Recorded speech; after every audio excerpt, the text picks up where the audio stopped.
Bonsoir à toutes et à tous.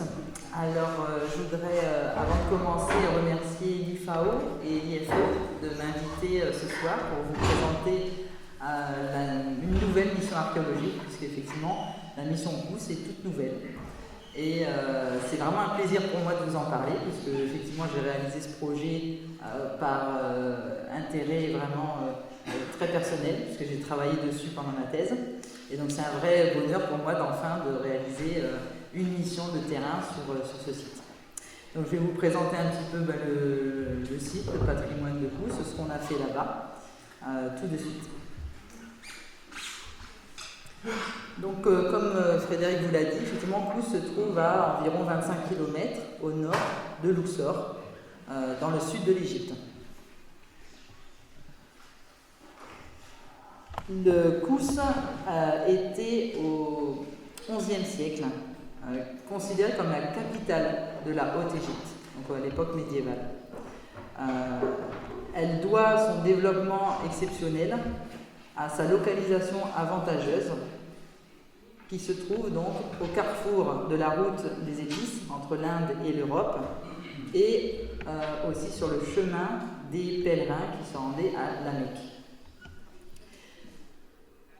En effet, quand on regarde la carte, Cousse, ici, dessert en quelque sorte une voie naturelle qui est le Wadi Hammamat, qui mène à la mer Rouge, et grâce à cette petite boucle-là du Nil, mais en fait c'est cette distance-là qui relie la vallée du Nil et la mer Rouge, c'est la distance la plus courte. Donc géographiquement, c'est un avantage certain.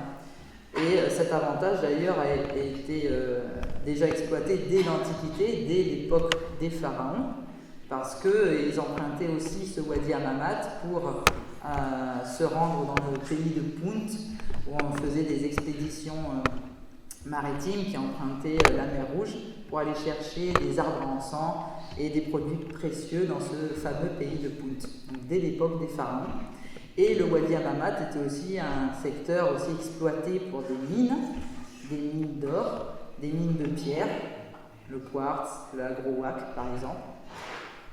Donc c'était un secteur d'activité important.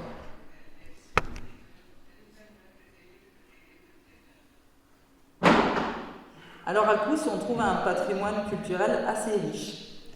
Je vais vous en donner un petit aperçu.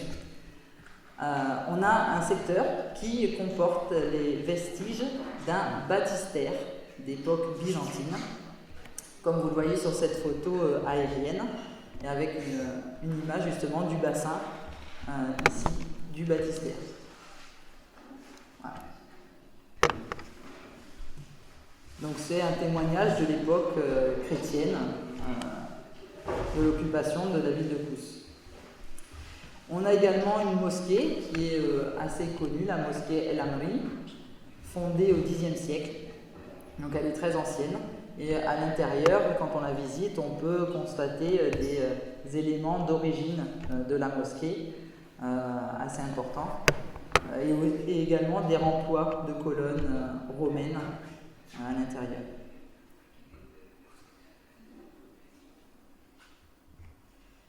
Parmi son patrimoine culturel ancien, on trouve aussi un wakalat, un caravansérail, qui date de 1883. On vient d'apprendre il y a quelques jours qu'il vient d'être acheté par un propriétaire privé et que le bâtiment va être détruit. Bon, le fait est qu'à l'intérieur, il est très très mal conservé, il n'a pas été entretenu. Donc on a quand même documenté notamment sa façade d'entrée, ici. Quand on regarde en détail, c'est assez intéressant de voir que les briques, la porte a été construite avec des modules de briques et de bois insérés dans la maçonnerie, en fait, ici. Et les petites étoiles qu'on voit ici sont des insertions en pierre autour de la brique, et celles qui sont au-dessus sont en bois. C'est assez joli. Il y a aussi un ancien pressoir, une presse à huile, qu'on a visité également pendant cette saison, qui date de la fin du XVIIIe siècle. Et donc on continue à produire de l'huile sur place, et on a pu en acheter justement cette saison. Très bonne huile. Je recommande l'huile de jasmin, tout particulièrement. Alors, je vais vous montrer maintenant la partie que je connais un peu mieux, la partie pharaonique du site. Les vestiges pharaoniques, essentiellement visibles, ce sont deux portes. Deux portes qui étaient des portes du temple. Donc on en a une qu'on dit la porte de l'ouest, porte ouest, parce qu'elle se trouve à l'ouest du site, vous verrez le plan ensuite. Et la porte de l'est, la porte est. Toutes les deux, donc en gros, ont été construites vers 150 avant Jésus-Christ. Donc on se situe dans l'époque grecque de l'histoire de l'Égypte. Comme vous le voyez sur les images, elles ne sont pas conservées dans leur entièreté. Donc on n'a que la partie basse. La partie supérieure des monuments, des deux portes, ne s'est pas conservée. Alors disons qu'elles ont les blocs qui constituaient les parties supérieures ont été récupérés aux époques dans les derniers siècles pour construire des églises ou des mosquées ou d'autres monuments. Donc souvent les monuments égyptiens encore visibles sont démantelés comme source de matériel de construction facile sur place et solide, puisque ce sont des blocs de pierre. Et on retrouve notamment dans le site byzantin du baptistère que je vous ai montré tout à l'heure quelques rempoirs de blocs pharaoniques. On voit des petits blocs de pierre avec encore des hiéroglyphes dessus, par exemple. Donc on voit bien la réutilisation des blocs. Alors ces deux portes se situent en plein cœur de la ville moderne de Kous. On a ici la porte est et ici la porte ouest. Donc elles sont toutes les deux alignées et distantes d'environ 50 mètres. Et alors le fait qu'elles soient en plein cœur de la ville moderne, ça crée des contraintes de conservation sur les monuments. Une seule a été protégée par une enceinte, par le ministère des Antiquités, et l'autre, qui est vraiment très proche des habitations, elle est juste au milieu de la ruelle. Donc les gens habitent tout à côté de la porte et circulent au milieu de la porte. Donc il y a même des voitures qui arrivent à passer entre.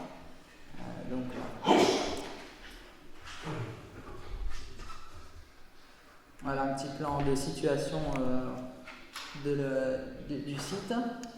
La porte est qui se trouve ici, la porte ouest. Le secteur byzantin que je vous ai présenté tout à l'heure avec le baptistère se trouve tout à côté. La mosquée Al-Amri, le Wakalat Oda, le caravansérail.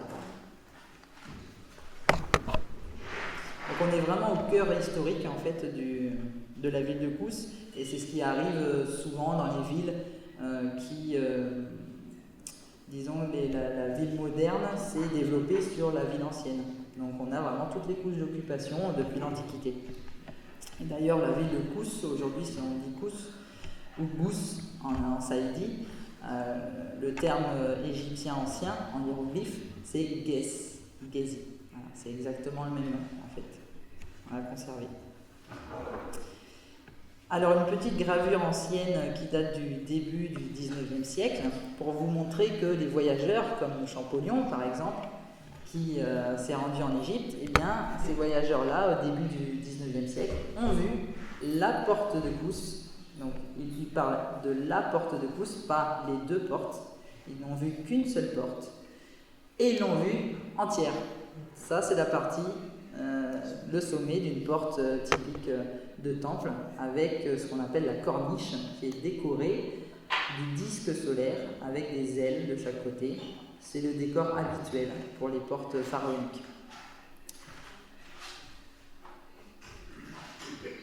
Ils ont également relevé une inscription grecque sur le listel de la porte qui a été recopiée par différents égyptologues, les premiers égyptologues, disons, de l'histoire.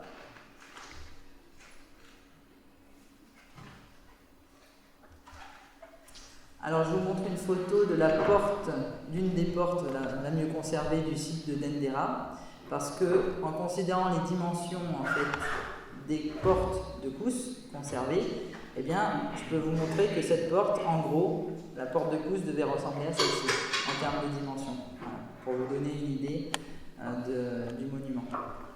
Et donc on imagine que pour Kous, la porte qui est dans la ruelle, mettons, elle est conservée jusque-là.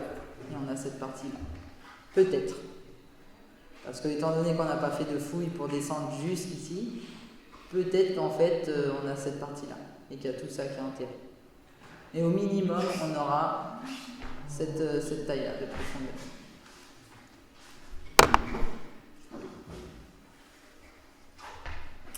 Alors, je vais vous parler un petit peu des informations qu'on tire du décor qui est conservé sur ces portes-là. Donc déjà, on a des informations de date, puisqu'on a les cartouches des pharaons qui ont décoré ces portes. On a Ptolémée 8 et Vergette 2. On a Ptolémée 10, Alexandre.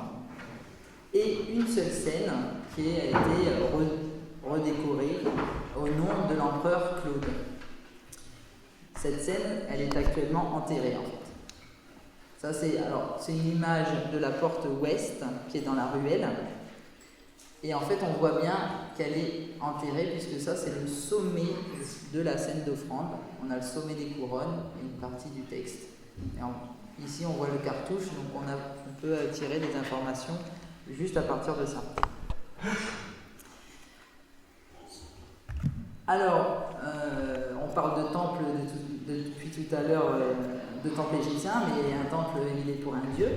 Donc le dieu, c'est Haroéris, celui que je connais très bien, puisque j'ai fait ma thèse sur ce dieu.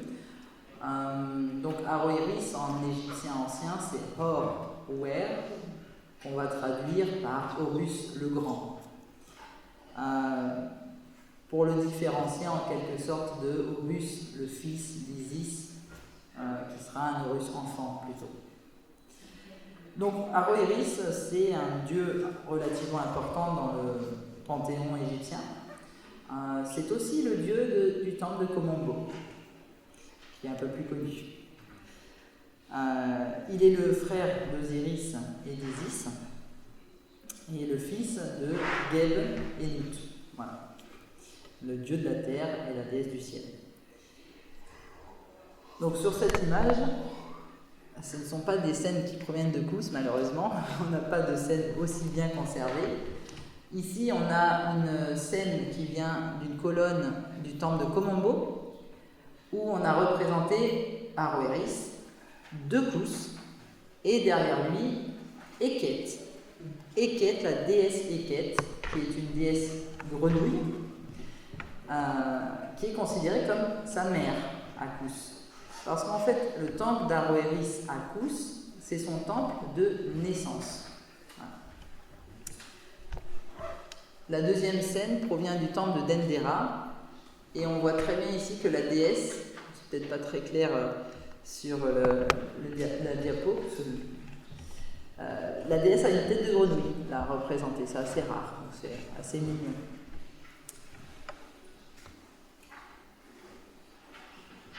Alors, à Kous, le culte d'Haroéris, on a des vestiges de l'époque gréco-romaine, comme je vous ai dit, ce sont les pharaons grecs. Mais on a d'autres documents, des stèles, des statues, qui parlent du culte d'Haroéris à Kous, et ça permet de déduire que le culte existait au moins au Nouvel Empire, vers 1500 avant Jésus-Christ, on avait déjà le culte d'Haroéris à Kous.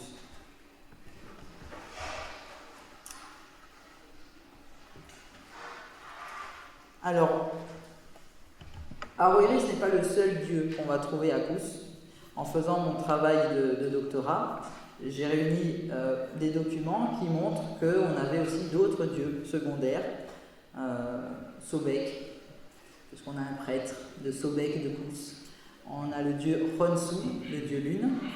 On a aussi le couple Chou et Tefnut. sans doute pour un culte secondaire. On a l'attestation d'une chapelle pour Chou et Tefnut. Ça ne veut pas dire donc, qu'ils avaient un temple, un grand temple ou un temple principal, un temple important. C'était des cultes secondaires qu'on avait à Kous. Le temple principal étant pour Aroëris et Eket, sa mère. On avait aussi Osiris, Isis et Nephthys. Alors le culte d'Osiris, surtout à l'époque grecque, il est répandu dans toutes les villes d'Égypte. Donc c'est normal de le trouver un peu partout. Mais à Kous, ça prend un aspect un peu particulier et assez original. Cette scène dont je vous montre un dessin, parce qu'actuellement elle est sous terre, ça a été, ce dessin il est dû à Ahmed Bekamal, qui a dégagé en partie le site à la fin du XIXe siècle, en 1898. Il est intervenu sur le site pour faire un bref dégagement du décor et il en a fait une description. Il n'a pas fait de dessin, c'est moi qui ai fait ce dessin d'après sa description. Et il décrit une scène d'offrande classique, le roi qui offre un petit pot au dieu Aroëris, qu'on voit à droite. Et entre les deux personnages, eh bien, on a une petite scène originale, un faucon sur un socle et Isis et Nephthys de part et d'autre. Les inscriptions qui sont associées à cette scène décrivent clairement une scène d'intronisation ou de couronnement du faucon sacré. Et ce rite, il est original, on le connaît un petit peu parce que dans le temple de Edfou, on a sur le mur d'enceinte côté intérieur, on a toute une série de scènes d'offrande qui décrivent les rites qui étaient associés au faucon sacré, c'est-à-dire que en association au temple, il y avait un élevage d'animaux, de faucons. Et pour réaliser certains rites particuliers, on choisissait un animal, selon des signes, la couleur de ses plumes, sa taille, son âge.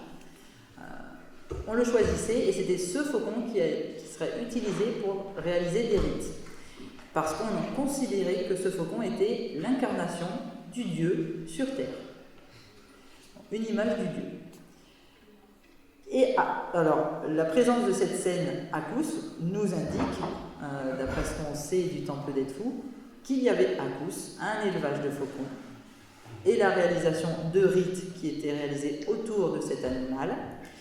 Et les textes qui sont associés à cette scène d'offrande, qui ont été donnés par Ahmed Bekamal, indiquent que c'est lié aux rites qui sont faits pour Osiris.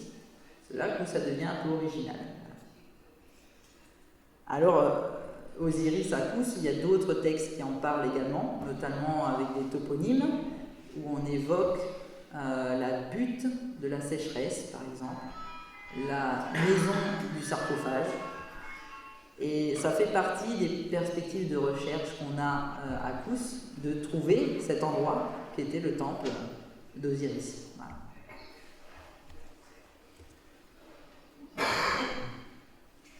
Alors, dernière anecdote concernant l'aspect religieux de Kous. Je vous ai dit que Kous était considéré comme le lieu de naissance du dieu Aroëris.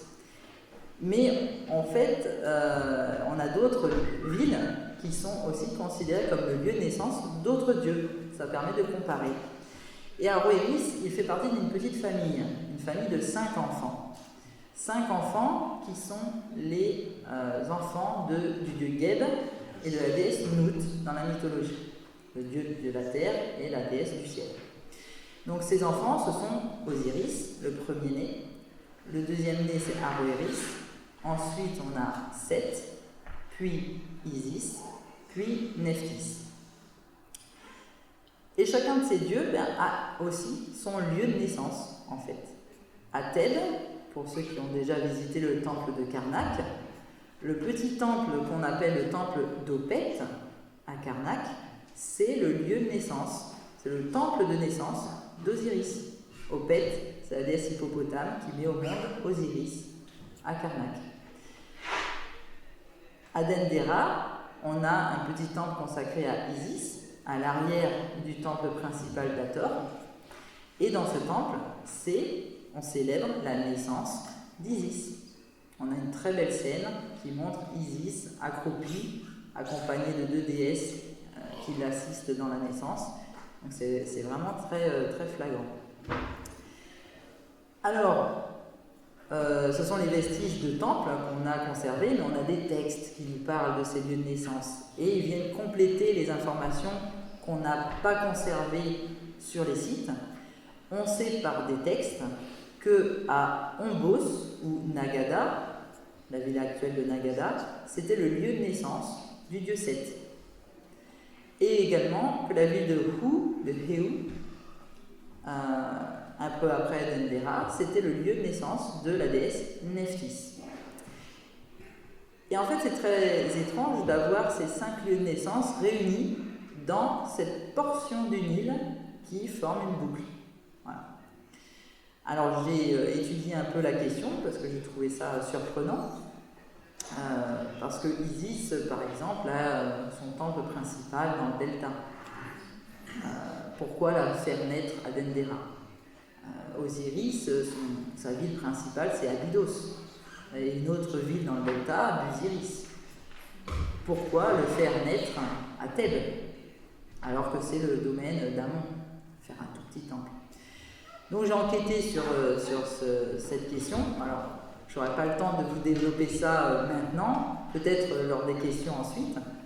Mais en fait, il y a un lien entre cette géographie qui devrait être associée à l'image du lac Ishiru, que vous connaissez un peu peut-être par le temple de Mout à Karnak, qui a une symbolique, donc la forme de l'Ishiru, qui a une forme qui reproduit cette forme-là, en fait, en arc de cercle. C'est la symbolique de cette forme-là qui aurait poussé les prêtres à désigner les villes principales de cette portion du Nil pour créer le lieu de naissance de ces dieux. Parce que ces dieux ont un lieu de naissance, mais ils ont aussi une date de naissance.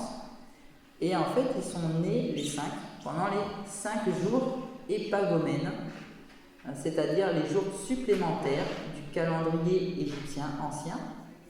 Ce sont 5 jours qui s'ajoutent à la fin de l'année. Et ces 5 jours ont aussi une symbolique très particulière dans la mythologie et dans la culture rituelle des Égyptiens anciens. Et en fait, on a une corrélation entre le sens des jours épagomènes, la symbolique si on veut, et le symbole de l'Ishiru. Il y a vraiment une concordance au niveau de l'interprétation mythologique. C'est des questions un petit peu complexes qu'il faut du temps pour développer, donc je reviendrai dessus en question si vous voulez.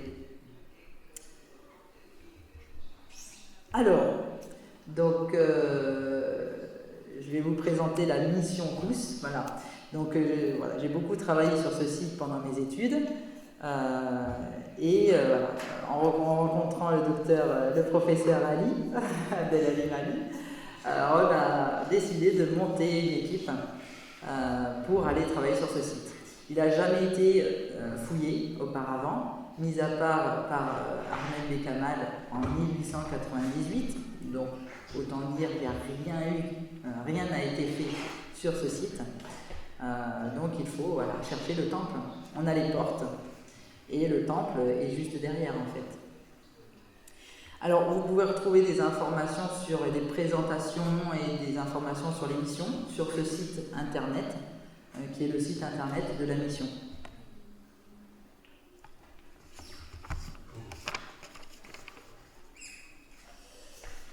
Alors notre objectif c'est naturellement d'étudier le site, de mettre au jour les vestiges, de les protéger et de les mettre en valeur pour peut-être un jour ouvrir le site au public et le faire visiter.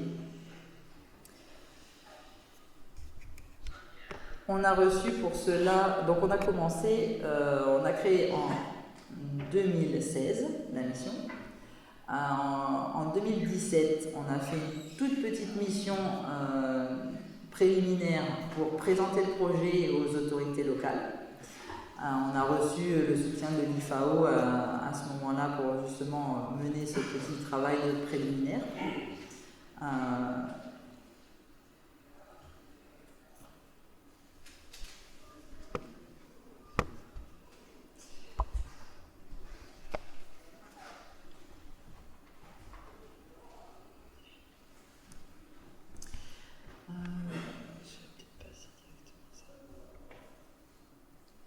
Alors oui, c'est ça que je voulais dire avant. Donc, on a travaillé l'année dernière, en janvier 2019, et cette année en janvier également. Donc on a fait 2 courtes missions sur le secteur de la porte Est. On a travaillé uniquement ici pour commencer en fait à préparer le terrain pour une exploration archéologique future. Donc voilà une photo du site avant qu'on commence les travaux. Donc en fait on avait un certain nombre de blocs au sol, environ une quarantaine,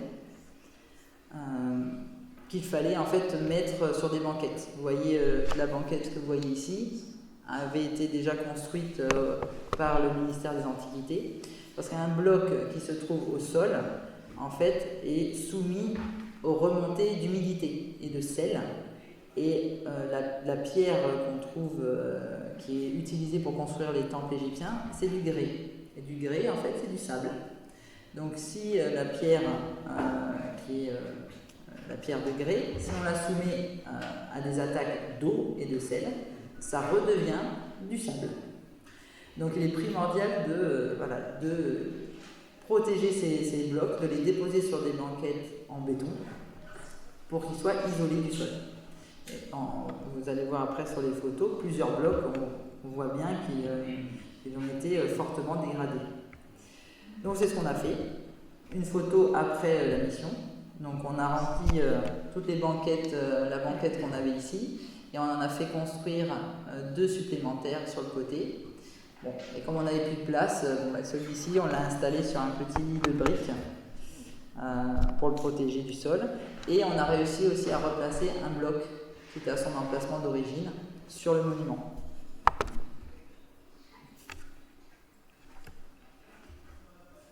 Quelques photos des travaux.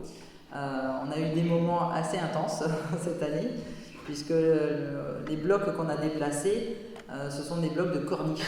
Vous vous souvenez de la corniche que je vous ai montré tout à l'heure, la partie supérieure de la porte.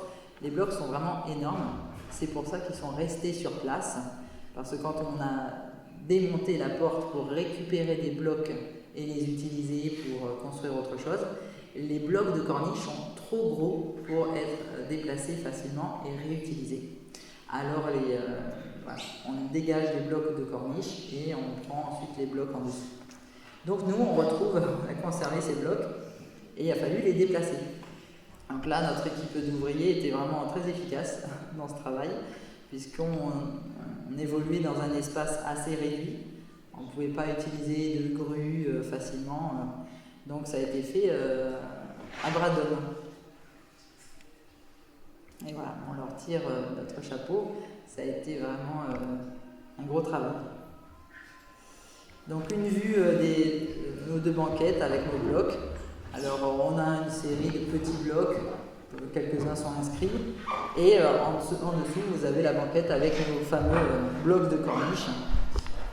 Alors on reconnaît parce qu'ici on a les restes des décors typiques de la corniche avec les plumes du disque ailé. Et là on voit bien que ces 2 blocs-là, là on voit que les terrasses de blanc que vous voyez, ce sont les sels qui ont attaqué la pierre. Et là, il y avait du décor, tout a disparu. Quand le monument est attaqué comme ça, c'est qu'il est vraiment en voie de destruction totale. Alors, un petit aperçu de nos découvertes, même si sans faire d'archéologie, c'est difficile de faire des grandes découvertes. Mais on en a quelques-unes. Donc, un des blocs qu'on a sorti comporte une belle inscription grecque. Alors, quand on l'a aperçu au moment du dégagement, on s'est dit génial, c'est l'inscription que a vue Champollion et les premiers voyageurs.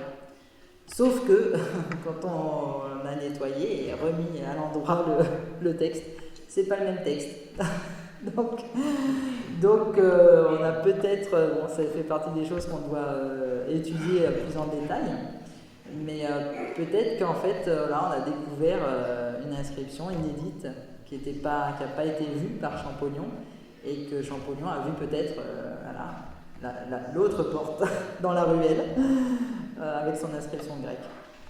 Donc là, alors on a Basileus, Ptolémaios, le roi Ptolémée, Basileia, Cléopatra, etc.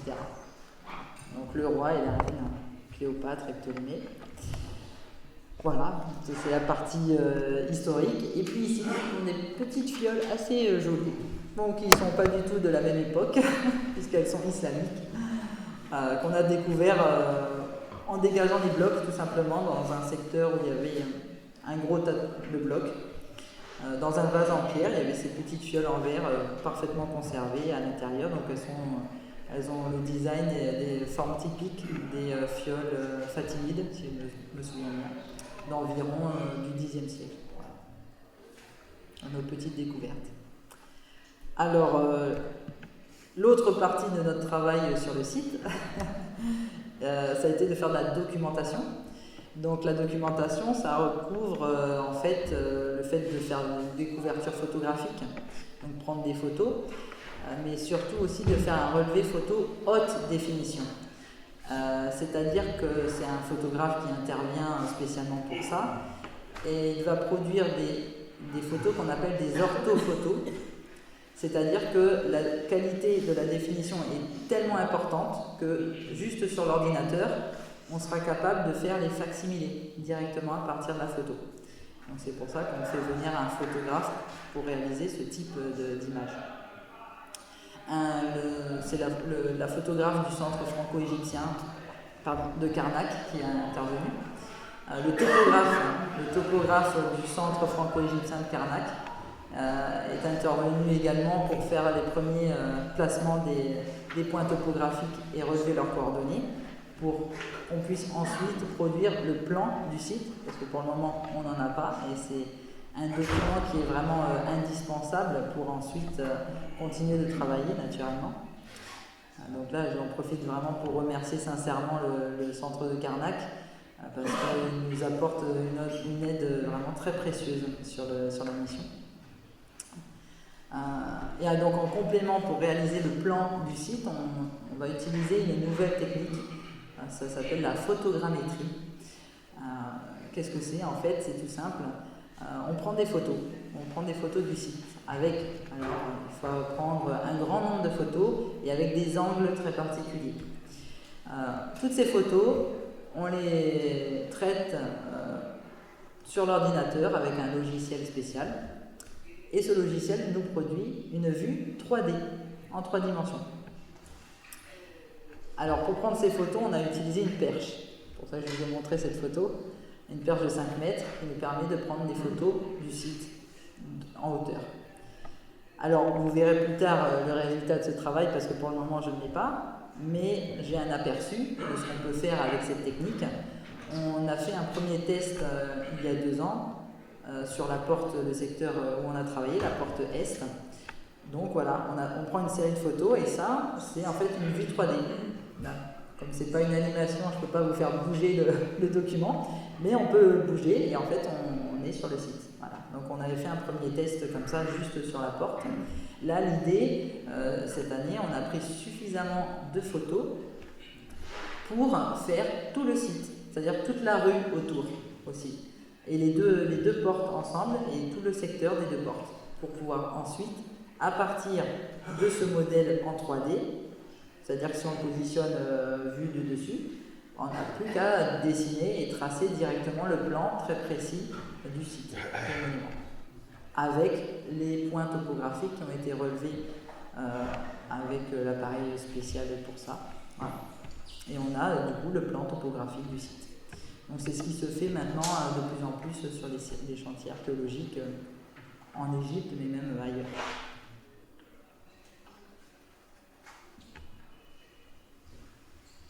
Bon, j'ai fait le tour de ma présentation. petite photo de l'équipe de travail de cette année. Sauf que Dr Ali n'est pas sur la photo. Il était occupé à ses obligations universitaires. Mais on a pensé fort à lui. Voilà, j'ai terminé ma présentation, mais je vous laisse libre de me poser toutes les questions que vous souhaitez pour compléter. Voilà.